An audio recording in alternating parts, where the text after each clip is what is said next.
Without question, the dumbest argument in the entire whiskey world is Jack Daniel's bourbon? And if this video is too long for you and all you want is the definitive answer, then no, Jack Daniel's is not bourbon. Now, if you want to know why, stay tuned.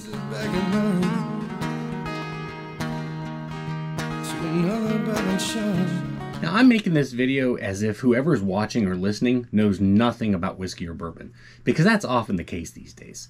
So with that in mind, let's start with the Alcohol and Tobacco Tax and Trade Bureau, or the TTB. You might know them better by their prior name, the ATF. They're the federal government's regulating body for this particular topic. The TTB puts out the Beverage Alcohol Manual, or the BAM. The BAM is a manual that takes all applicable laws and drills them down into an actually useful document. So let's start with the BAM. Now, the most applicable part of the BAM for this is Chapter 4, Class and Type Designation. Here, you'll see that it shows that the class, the broad term, is undoubtedly whiskey. And obviously that applies across the board for this particular discussion. Then to get a little bit more specific, we can see that the type is also described. The BAM provides that the specifics for what is bourbon. It shows to be bourbon, a whiskey must be produced in the United States. Yes, anywhere in the U.S. to include Puerto Rico, Guam, U.S. Virgin Islands, etc. Must not be distilled to exceed 80% alcohol by volume. It must come from a fermented mash of not less than 51% corn. It must be stored at not more than 62.5% alcohol by volume, and it must be stored in a charred new oak container. And Jack Daniel's checks every single one of these boxes. So it's clearly whiskey in class and bourbon by type. So there you have it. Conversation over. Jack Daniel's is bourbon. Oh wait, I said that Jack Daniel's isn't bourbon. I forgot about that. So it's got to be the Lincoln County process, right? That's what keeps Jack Daniel's from being bourbon. And I know right now some of y'all are saying it can't be the Lincoln County process. Plenty of bourbons are charcoal filtered. Well, yes and no. First, those bourbons that are charcoal filtered don't go through the same process as the Lincoln County process. The Lincoln County process filters the whiskey specifically through sugar maple charcoal prior to it going into the barrel. Everything that you're talking about that's clearly bourbon, that says charcoal mellowed or filtered, first of all, it isn't typically through sugar maple, and second, and more importantly, it's filtered through charcoal after it comes out of the barrel. And by the way, Jack Daniel's is charcoal filtered when it comes out of the barrel too. So if you're keeping track, so far, Jack Daniel's is still categorized as whiskey by class and bourbon by type. But now, if you look at a bottle of Jack Daniel's and bottles of all of these other types of spirits, you're going to notice something that's a little bit weird. All of these other bottles that are clearly bourbon, they say bourbon right there on the bottle. In fact, other types of whiskey specify their type on the bottle too. And yet here, with Jack Daniel's, we don't have that. That's weird. So let's go back to the BAM, but this time to Chapter 1, Mandatory Label Information.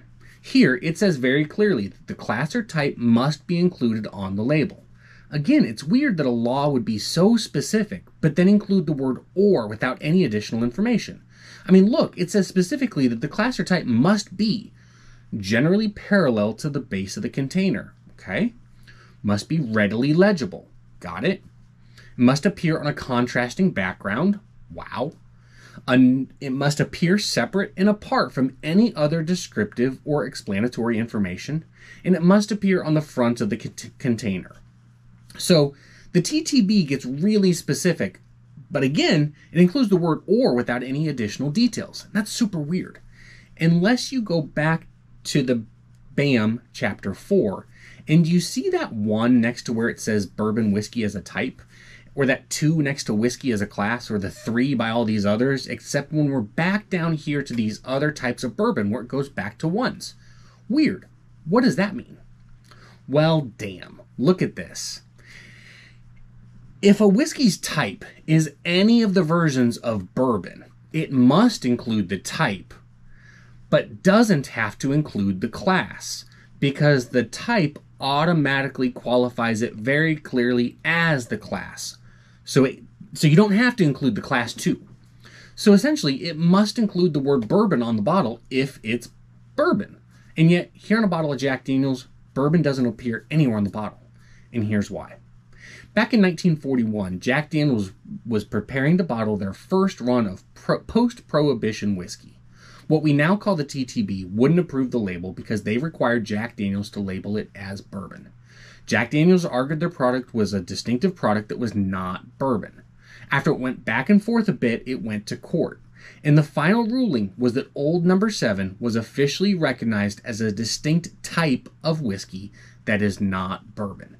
They stated verbatim, "It has been concluded that the whiskey in question has neither the characteristics of bourbon or rye whiskey, but rather a distinctive product which may be labeled whiskey." So there you have it. The federal government states that Jack Daniels is not bourbon. Jack Daniels says that their product is not bourbon. And yet, literally, thousands of people every day try to argue otherwise.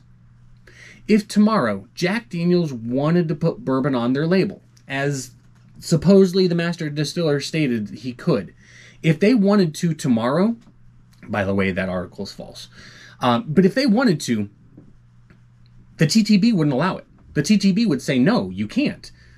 We've decided that this is a distinctive product that does not have the characteristics of bourbon. And if Jack Daniels wanted to fight it, they'd actually have to go back to court to have the exclusionary finding from 1941 overturned. So there you have it. And, by the way, the reason this is the dumbest argument is because it shouldn't matter. For a century, no one cared. Suddenly, a horde of douchebags that 5 years ago were drinking IPAs and stouts start drinking whiskey, and suddenly this becomes a thing? Seriously, get fucked.